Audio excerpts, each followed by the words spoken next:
In this segment, we are going to discuss pyramid forecasting. It is a forecasting technique that enables management to review and adjust forecasts made at an aggregate level and to keep lower level forecasts in balance. So we will see that there is a forecast at aggregate level and there are lower level forecasts, and both pyramid forecasting combines both quantitative and qualitative elements of forecasting that we have discussed in these series of lectures. This technique includes a number of forecasts that may rely on quantitative forecasting methods to one degree or another.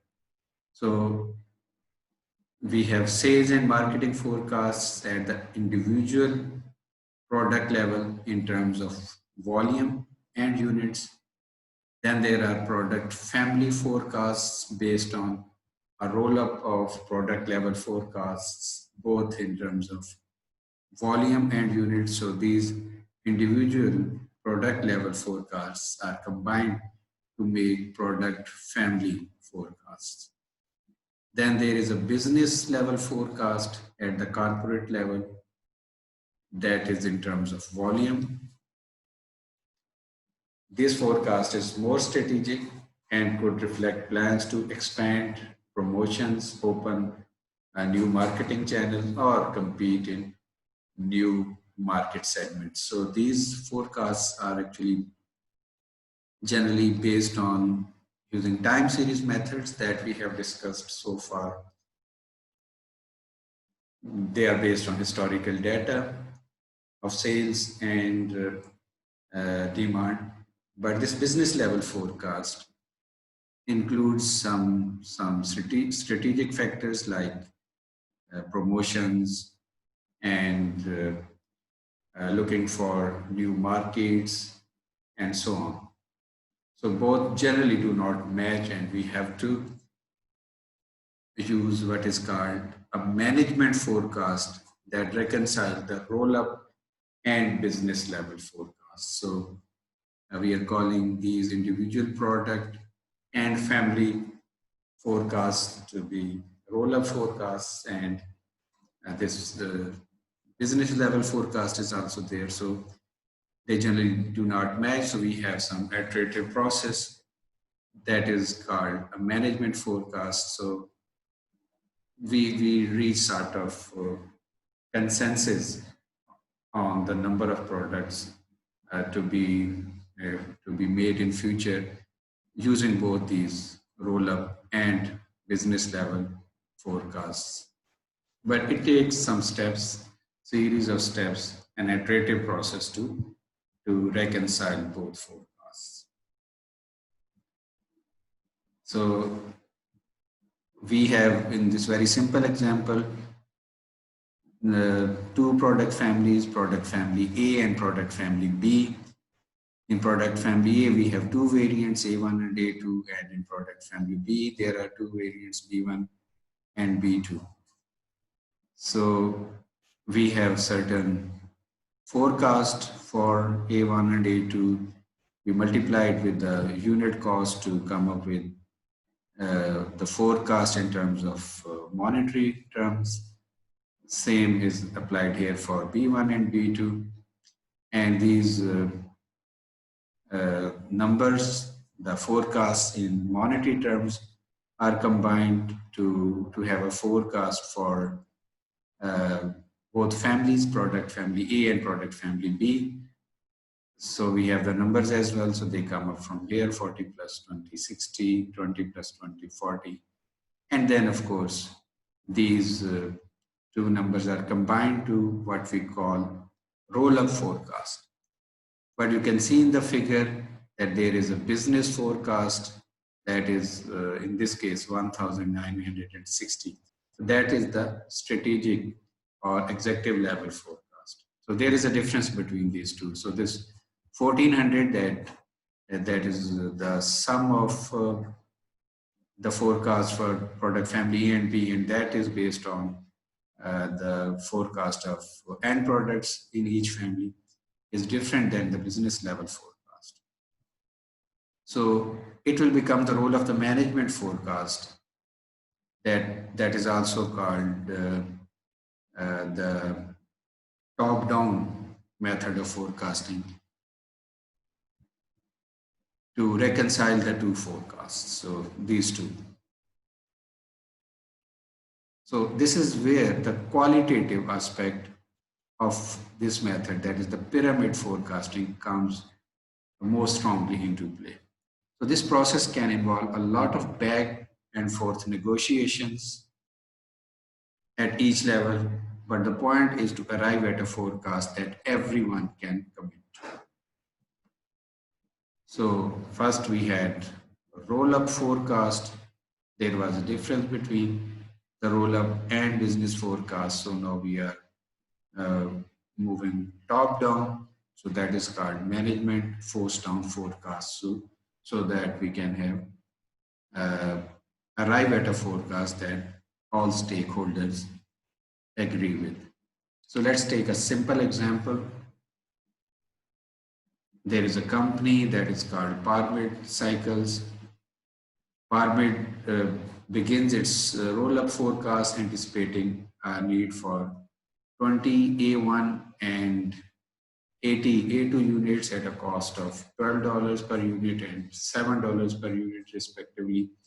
Additionally, they anticipate needing 15 B1 units and 30 B2 units at a cost of $20 per B1 and $5 per B2. So there are two product families, product family A and product family B. And in each family, we have two variants. So A1 and A2 and B1 and B2. So where do these number 20 and 80 and 15 and 30 come in? So these individual product forecasts would have been created using a variety of techniques that we have studied so far in this module. So it could be, for example, any of the time series methods to arrive at these numbers. So just note down these numbers, the forecast for each variant, and corresponding costs so that you can work with me to solve this example.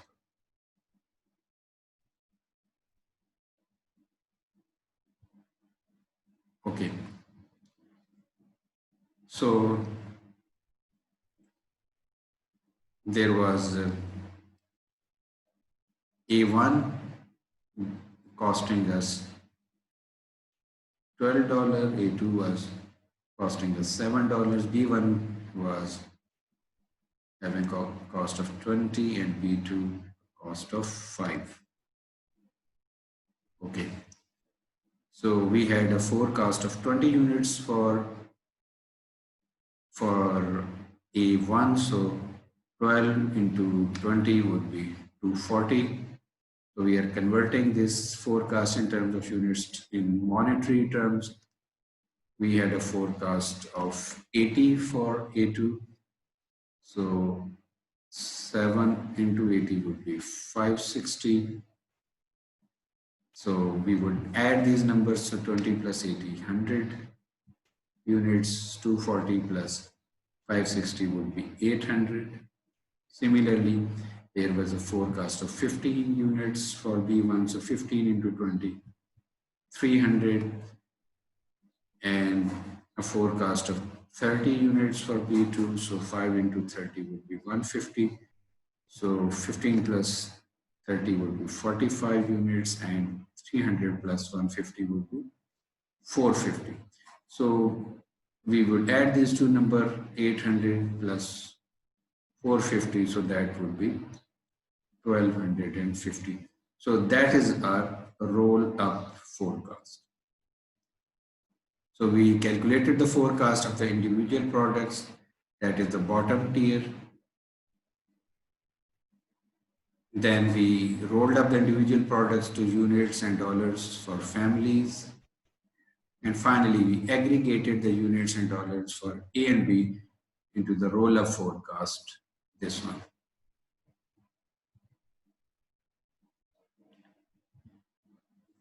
So we came up with this number 1250.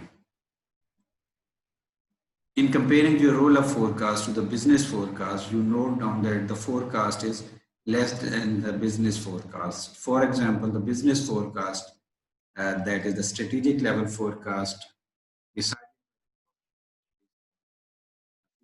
sales promotion and targeting new markets, that turned out to be $1,750. So that is different than the $1,250 that we got as a result of a roll-up forecast. So the CEO of the company asked the vice president of sales to reconsider the roll-up forecast, and they agree on a revised total sales volume of 1,500, which is called the management forecast. And it could involve a number of meetings and discussions. So for example, we came up a number in between that is $1,500. So now we have to actually revise the numbers that we had initially that helped us reach the roll-up forecast.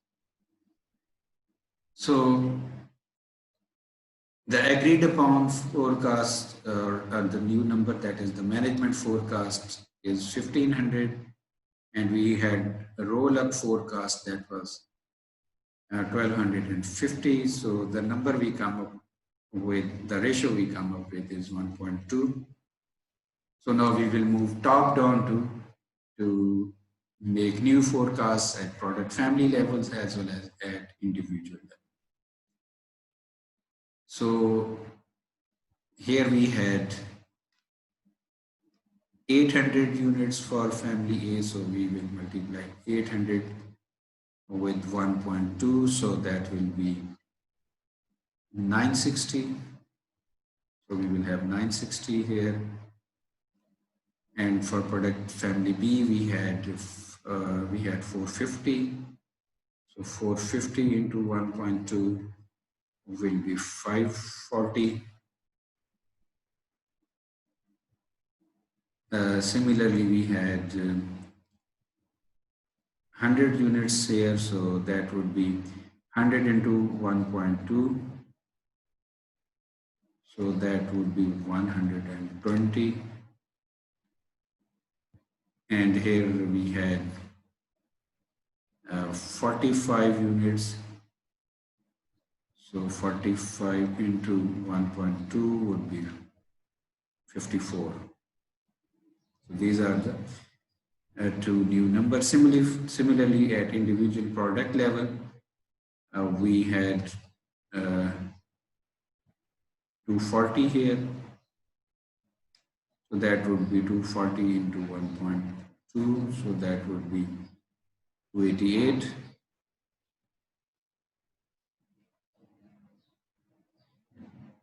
And here we had 560. So that would be 560 into 1.2. So that would be 672. And we had 20 units here. So 20 into 1.2 would be 24. And here we had 80. So 80 into 1.2 would be 96. Similarly, for B1, we had 300 here. So 300 into 1.2 would be 360 dollars, and for B2 we had 150. So 150 into 1.2 would be 180 dollars. And in terms of number of units, we had 15. So 15 into 1.2 would be 18. And here we had 30. So 30 into 1.2 would be 36.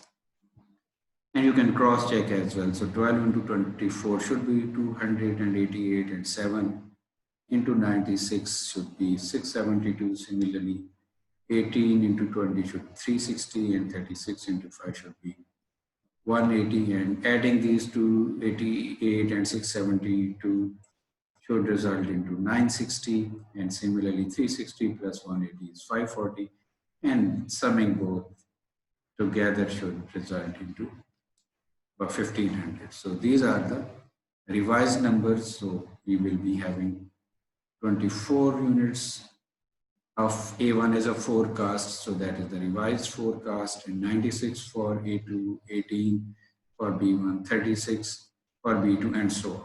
So these numbers have achieved as a result of top-down or management forecast. Of course, this would take a number of iterative sessions to reach these numbers. So that is the process of pyramid forecasting. Thank you.